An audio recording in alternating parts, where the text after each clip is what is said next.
ओम शांति। 5 अक्टूबर 2024। सुनते हैं आज की मुरली। बाबा ने कहा, मीठे बच्चे, बाबा आया है तुम बच्चों से दुख धाम का संन्यास कराने। यही है बेहद का संन्यास। सुनते हैं आज की मुरली का प्रश्न। बाबा ने कहा, उस उन सन्यासियों के संन्यास में और तुम्हारे संन्यास में मुख्य अंतर क्या है? उन सन्यासियों के संन्यास में और तुम्हारे संन्यास में मुख्य अंतर क्या है? तो इसका उत्तर कहा बाबा ने, वे सन्यासी घर बार छोड़कर जंगल में जाते हैं, लेकिन तुम घर बार छोड़कर जंगल में नहीं जाते हो। घर में रहते हुए सारी दुनिया को कांटों का जंगल समझते हो। तुम बुद्धि से सारी दुनिया का संन्यास करते हो। ओम शांति। रूहानी बाप बैठ रूहानी बच्चों को रोज रोज समझाते हैं, क्योंकि आधा कल्प से बेसमझ हैं, तो रोज रोज समझाना पड़ता है। पहले पहले तो मनुष्य को शांति चाहिए। आत्माएं सब असुल रहने वाली भी शांति धाम की है। बाप तो है ही सदैव शांति का सागर। अभी तुम शांति का वर्षा प्राप्त कर रहे हो। कहते हैं ना, शांति देवा, अर्थात हमको इस सृष्टि से अपने घर शांति धाम में ले जाओ, अथवा शांति का वर्षा दो। देवताओं के आगे अथवा शिव बाबा के आगे यह जाकर कहते हैं कि शांति दो, क्योंकि शिव बाबा है शांति का सागर। अभी तुम शिव बाबा से शांति का वर्षा ले रहे हो। बाप को याद करते करते तुमको शांति धाम में जाना है जरूर। याद नहीं करेंगे तो भी जाएंगे जरूर। याद इसलिए करते हो कि पाप का बोझ जो सिर पर है वो खत्म हो जाए। शांति और सुख में मिलता है एक बाप से, क्योंकि वह सुख और शांति का सागर है। वह चीज ही मुख्य है। शांति को मुक्ति भी नहीं मुक्ति भी कहा जाता है। बाबा ने कहा, शांति को मुक्ति भी कहा जाता है, और फिर जीवन मुक्ति और जीवन बंद भी है। अभी तुम जीवन बंद से जीवन मुक्त हो रहे हो। सतयुग में कोई बंधन नहीं होता है, गाया भी जाता है सहज जीवन मुक्ति व सहज गति सदगति।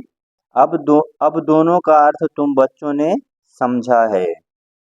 गति कहा जाता है शांति धाम को, और सदगति कहा जाता है सुख धाम को। सुख धाम शांति धाम, फिर यह है दुख धाम। तुम यहाँ बैठे हो।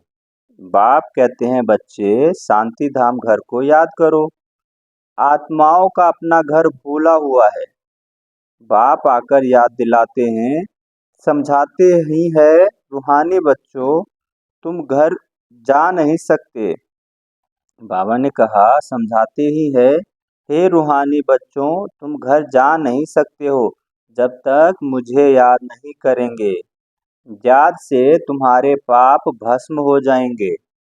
आत्मा पवित्र बन फिर अपने घर जाएंगे। तुम बच्चे जानते हो, यह पवित्र अपवित्र दुनिया है।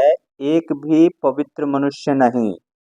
पवित्र दुनिया को सतयुग, अपवित्र दुनिया को कलयुग कहा जाता है। राम राज्य और रावण राज्य। रावण राज्य से अपवित्र दुनिया स्थापन होती है। यह बना बनाया खेल है ना। यह बेहद का बाप समझाते हैं। उनको ही सत्य कहा जाता है। सत्य बातें तुम संगम पर ही सुनते हो। फिर तुम सतयुग में तो जाते हो। द्वापर से फिर रावण राज्य शुरू होता है। रावण राज्य अर्थात आसुरी ठहरा। रावण अर्थात आसुरी ठहरा। असुर कभी सत्य नहीं बोल सकते, इसलिए इनको कहा जाता है झूठी माया, झूठी काया। आत्मा भी झूठी है तो शरीर भी झूठा है। आत्मा में संस्कार भरते हैं ना, चार धातुएं हैं ना, सोना चांदी तांबा और लोहा। सब खाद निकल जाती है, तब सच्चा सोना तुम बनते हो इस योग बल से। तुम जब सतयुग में हो तो सच्चा सोना ही हो। फिर चांदी पड़ती है तो चंद्रवंशी कहा जाता है। फिर तांबे की लोहे की खाद पड़ती है द्वापर और कलयुग में। फिर योग से तुम्हारे में जो चांदी तांबा लोहा की खाद पड़ी है वह निकल जाती है। पहले तो तुम सब आत्माएं शांति धाम में हो, फिर पहले पहले आते हो सतयुग में, तो उसको कहा जाता है गोल्डन एज। तुम सच्चा सोना हो। योग बल से सारी खाद निकालकर बाकी सच्चा सोना बचता है। शांति धाम को गोल्डन एज नहीं कहा जाता।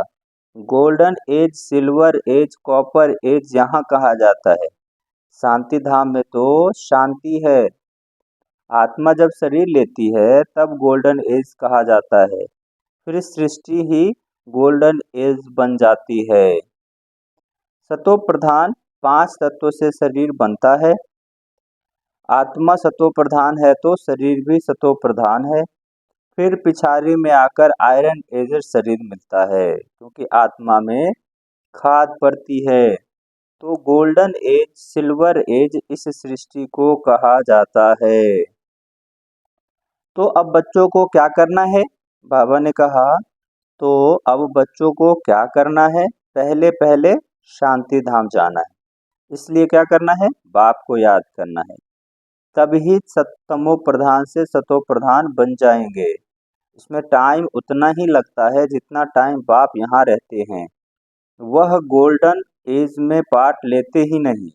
तो आत्मा को जब शरीर मिलता है तब कहा जाता है यह गोल्डन एजेड जीव आत्मा है। ऐसे नहीं कहेंगे गोल्डन एजेड आत्मा, नहीं, गोल्डन एजेड जीव आत्मा, फिर सिल्वर एजेड जीव आत्मा होती है। तो यहाँ तुम बैठे हो, तुमको शांति भी है तो सुख भी प्राप्त होता है। तो क्या करना चाहिए? बाबा ने कहा तो क्या करना चाहिए? दुख धाम का संन्यास। इसको कहा जाता है बेहद का संन्यास। उन सन्यासियों का है हद का संन्यास। घर छोड़ जंगल में जाते हैं। उनको यह पता ही नहीं कि सारी सृष्टि ही जंगल है। यह कांटों का जंगल है। यह है कांटों की दुनिया, वह है फूलों की दुनिया। वह भल संन्यास करते हैं परंतु फिर भी कांटों की दुनिया में, जंगल में, शहर से दूर दूर जाकर रहते हैं। उन्हों का है निवृत्ति मार्ग और तुम्हारा है प्रवृत्ति मार्ग। तुम पवित्र जोड़ी थे, अभी अपवित्र बने हो। उनको गृहस्थ आश्रम भी कहते हैं। सन्यासी तो आते ही बाद में है। इस्लामी बौद्धि भी बाद में आते हैं, क्रिश्चियन से कुछ पहले आते हैं। तो यह झाड़ भी याद करना है, चक्र भी याद करना है। बाप कल्प कल्प आकर कल्प वृक्ष की नॉलेज देते हैं, क्योंकि खुद बीज रूप है, सत्य है, चैतन्य है। इसलिए कल्प कल्प आकर कल्प वृक्ष का सारा राज समझाते हैं। कल्प वृक्ष का सारा राज समझाते हैं। तुम आत्मा हो परंतु तुमको ज्ञान सागर, सुख का सागर, शांति का सागर नहीं कहा जाता। यह महिमा एक ही बाप की है जो तुमको ऐसा बनाते हैं। बाप की यह महिमा सदैव के लिए है। सदैव वह पवित्र है और निराकार है। सिर्फ थोड़े समय के लिए आते हैं पावन बनाने। सर्वव्यापी की तो बात ही नहीं। तुम जानते हो बाप सदैव वहाँ ही रहते हैं। भक्ति मार्ग में सदैव उनको याद करते हैं। सतयुग में तो याद करने की दरकार ही नहीं रहती है। रावण राज्य में तुम्हारा चिल्लाना शुरू होता है, वहीं आकर सुख शांति देते हैं। तो फिर जरूर अशांति में उनको याद करते हैं, उनकी याद आती है। बाप समझाते हैं हर 5000 वर्ष के बाद मैं आता हूँ।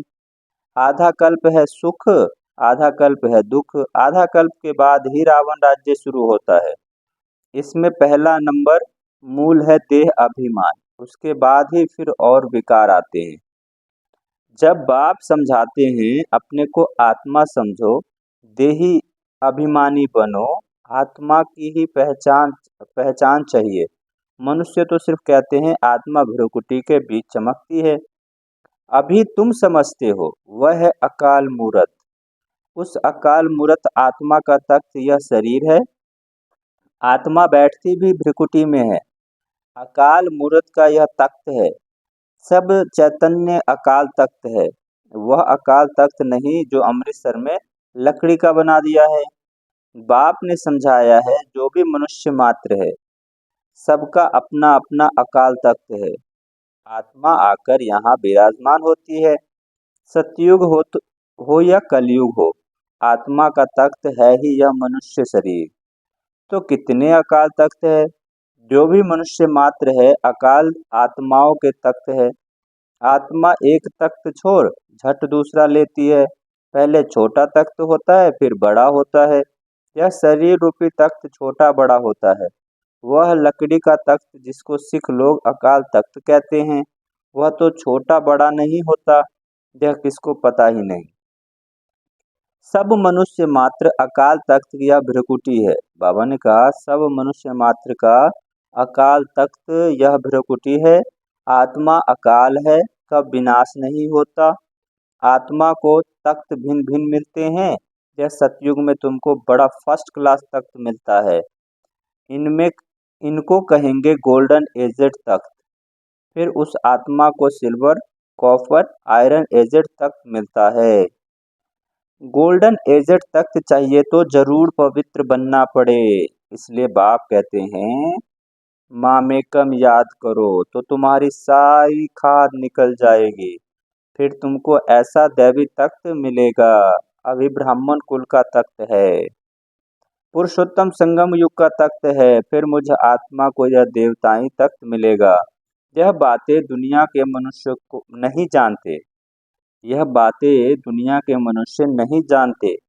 देह अभिमान में आने के बाद एक दो को दुख देते हैं, इसलिए इनको दुख धाम भी कहा जाता है। अब बाप बच्चों को समझाते हैं। क्या समझाते हैं? शांति धाम को याद करो, जो तुम्हारा असली निवास स्थान है। सुख धाम को याद करो, इनको भूल जाओ। दुख धाम को भूल जाओ, इनसे वैराग्य ऐसे भी नहीं सन्यासी मिसल घर बार छोड़ना है। बाबा ने कहा, इनसे वैराग्य ऐसे नहीं करना है कि सन्यासी मिसल घर बार छोड़ना है। बाप समझाते हैं, वह एक तरफ अच्छा है, दूसरे तरफ बुरा है। तुम्हारा तो अच्छा ही अच्छा है, उसको हठयोग उनको हठयोग अच्छा भी है, उनका हठयोग अच्छा भी है, बुरा भी है। क्योंकि देवताएं जब वहाँ मार्ग में जाते हैं तो भारत को थमाने के लिए पवित्रता जरूर चाहिए, तो उसमें भी मदद करते हैं। भारत ही अविनाशी खंड है। बाप का भी आना यहाँ ही होता है। तो जहाँ पर बेहद का बाप आते हैं, वह सबसे बड़ा तीर्थ हो गया ना।